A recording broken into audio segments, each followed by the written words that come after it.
अंदर इंशाअल्लाह ताला ईद खां पोइ इन खां राब्ता माण्हू हिकु दफ़ो ॿीहर बिल्कुलु वॾी ताक़त सां वॾी कुवत सां सॼो माण्हू कराची हूंदो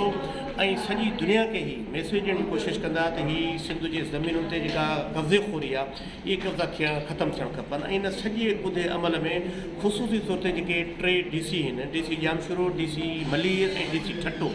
उन्हनि ग़ैर क़ानूनी तौर ते ज़मीनूं सिंध जूं अलाट कयूं आहिनि। हालांकि ॿेले खाते जी ज़मीन हिकु तरफ़ त सुप्रीम कोर्ट जी डायरेक्शन ते उते ॿेलनि तां कब्ज़ा ख़तमु पिया थियनि त ॿिए तरफ़ तां ॾिठो त हीअ 300 एकड़ जेको अॼु हिन सेमिनार में गुलशन कलम ते तव्हांखे मूं ॿुधायो